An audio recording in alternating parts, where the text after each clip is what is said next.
दोस्तों, वास्तु सफर में आपका हार्दिक स्वागत है। आज सुनते हैं करवा चौथ की कथा। करवा चौथ की कथा सुनना या पढ़ना व्रत के सफल होने का संपूर्ण मार्ग है। कृपया आगे बढ़ने से पहले सच्चे हृदय से कमेंट बॉक्स में लिख दें, जय चौथ माता मां सबका सुहाग बनाए रखें। देखिए, यदि आपने सच्चे दिल से करवा चौथ की कथा सुन ली तो समझो, पति पत्नी के जीवन में खुशियां आ जाती हैं। दिन दोगुनी रात चौगुनी पति की तरक्की होती है। और जो व्यक्ति चुपके से भी करवा चौथ की कथा आज के दिन यदि सुन ले तो समझो, साक्षात माता पार्वती उसके जीवन में एक ऐसा बदलाव लाती हैं। उसके घर में धन दौलत की कोई भी कमी नहीं रहती। उसका घर धन धान्य से भरा रहता है।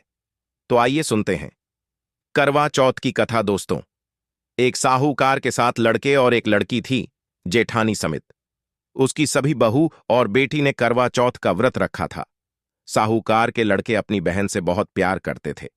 साहूकार के लड़के जब भोजन करने लगे तो उन्होंने अपनी बहन से भोजन के लिए कहा। इस पर उनकी बहन ने जवाब दिया, भाई, अभी चांद नहीं निकला है। चांद निकलने पर उसे अर्घ देकर ही मैं भोजन करूंगी। बहन की बात सुनकर भाइयों ने नगर के बाहर जाकर एक पहाड़ी पर अग्नि जला दी और छलनी ले जाकर उसमें से प्रकाश दिखाते हुए अपनी बहन से बोले, बहन, चांद निकल आया है, अर्घ देकर भोजन कर लो। साहूकार की बेटी ने अपनी भाभियों से कहा, भाभी, देखो, चांद निकल आया है, आप भी अर्घ देकर भोजन कर लो। ननंद की बात सुनकर भाभिया बोली, यह तो आपका चांद है, हमारा चांद आने में अभी समय है। वह भूख से व्याकुल थी। वह चांद को अर्घ देकर भोजन करने बैठ गई। जैसे ही उसने पहला निवाला खाया, उसे छींक आ गई। दूसरा निवाला खाते ही उसमें बाल निकल आया और तीसरा निवाला खाने ही बाली थी कि उसके ससुराल से बुलावा आ गया कि पति बीमार है और जिस भी हाल में हो तुरंत ससुराल पहुंचो उसे विदा करने के लिए। मां ने जब बक्से से कपड़े निकाले तो काले कपड़े मिले। दूसरी बार सभी कपड़े सफेद निकले। बेटी बोली, मां, तुम रहने दो, मैं चली जाती हूं। मां घबराकर बेटी से बोली, बेटी, रास्ते में जो भी मिले सबके पैर पकड़ती जाना। जो भी पूर्ण सुहागन होने का आशीर्वाद दे वही अपने पल्ले में गांठ बांध लेना।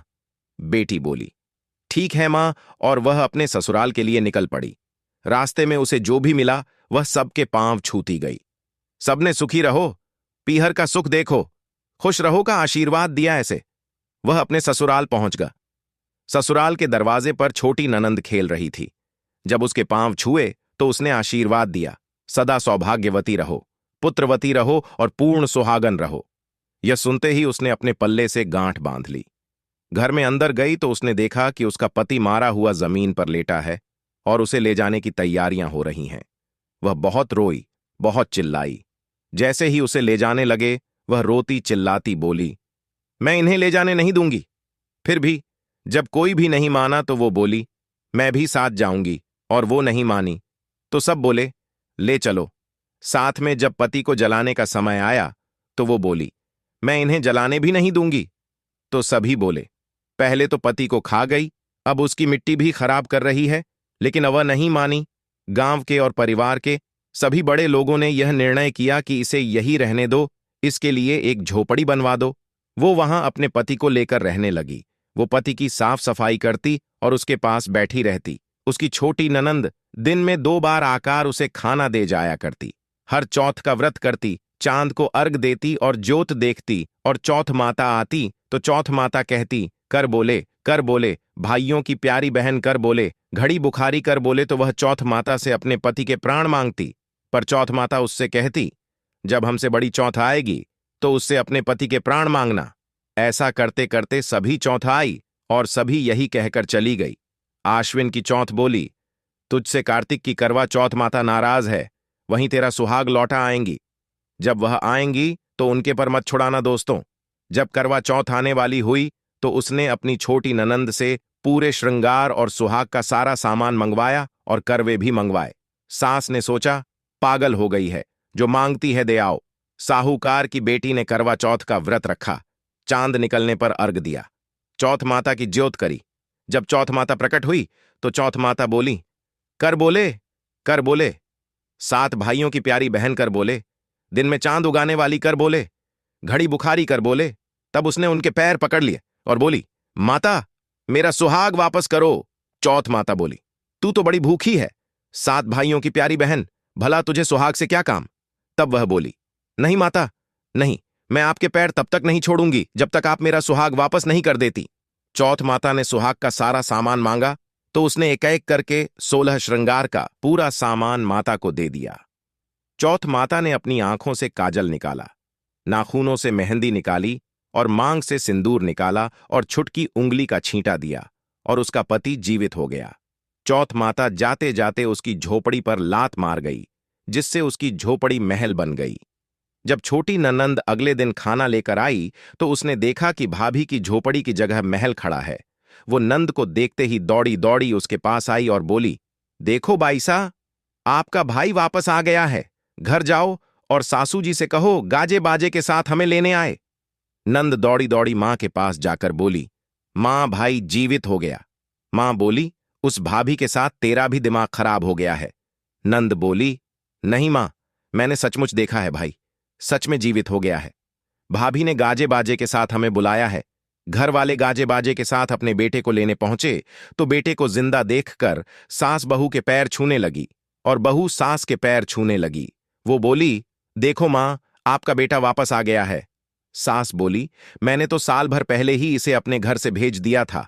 वो तो तू ही थी जो इसे वापस लेकर आई है। हे चौथ माता, जैसे साहूकार की बेटी के साथ पहले किया वैसा कभी किसी के साथ मत करना, और बाद में जैसे उसे सुहाग दिया वैसे सबको देना और सभी पर अपनी कृपा बनाए रखना। और जो इस वीडियो को देख रहा है तथा कहानी सुन रहा है, उनके जीवन में खुशियां आएं और आपकी कृपा सदैव उनके ऊपर बनी रहे। दोस्तों, करवा चौथ पर यह गलती कभी मत करना। गलती से भी चौथ माता को लहसुन प्याज का खाना कभी मत खिलाना। भोग में लहसुन प्याज का खाना जिस घर में करवा चौथ पर बनता है, उसे घर में पति की आयु घट जाती है, बच्चों की आयु घट जाती है, करवा चौथ का व्रत खंडित हो जाता है। इसीलिए गलती से भी लहसुन प्याज का खाना माता को अर्पित मत करना। इस दिन मीठे पकवान, खड़ी चावल, केले की सब्जी, हलवा पूरी, गोभी की सब्जी, पनीर की सब्जी आदि बनाना चाहिए। करवा चौथ वाले दिन घर में रोटी नहीं बनना चाहिए, पक्का खाना बनाना चाहिए, पूरी बनाना चाहिए। आटे की रोटियां इस वक्त ना बनाएं, रोटी माता को भोग में ना लगाएं, पूरी बनाएं, सबसे अच्छा और शुभ माना जाता है। इस दिन कढ़ैया चढ़ाना चाहिए, यानी कढ़ाई पर पूरियां, हलवा आदि बनाना चाहिए और माता को भोग लगाना चाहिए। इस दिन गेहूं के आटे की रोटी नहीं बनाई जाती है। दोस्तों, अंत में पूजा समाप्त होने के बाद जो थाली सजाई जाती है, उसमें आप दक्षिणा डालकर अपनी सासू मां को भेंट कर दें और आशीर्वाद लें, उन्हें उपहार अवश्य दें। व्रत संपूर्ण और सफल हो जाता है। दोस्तों, करवा चौथ पर यह एक चीज जरूर खा लेना चाहिए। यदि कोई भी व्यक्ति करवा चौथ पर सीता फल खा लेता है तो उसे माता सीता का आशीर्वाद मिलता है और वह व्यक्ति महाधन बन जाता है। इस दिन सीताफल खाना बहुत ही शुभ माना जाता है। इस दिन यदि केले की सब्जी घर में बनाई जाए तो बहुत ही शुभ माना जाता है। और इस दिन कड़ी खाना तो बहुत ही शुभ और अत्यंत दुर्लभ और मंगलकारी माना जाता है। कड़ी पीली होने के कारण गुरु ग्रह हमारा इससे मजबूत होता है और साक्षात धन की देवी माता लक्ष्मी का आशीर्वाद मिलता है। विष्णु भगवान भी प्रसन्न होते हैं। सच्चे दिल से कमेंट बॉक्स में लिखें जय चौथ माता, एक लाइक जरूर करें। धन्यवाद।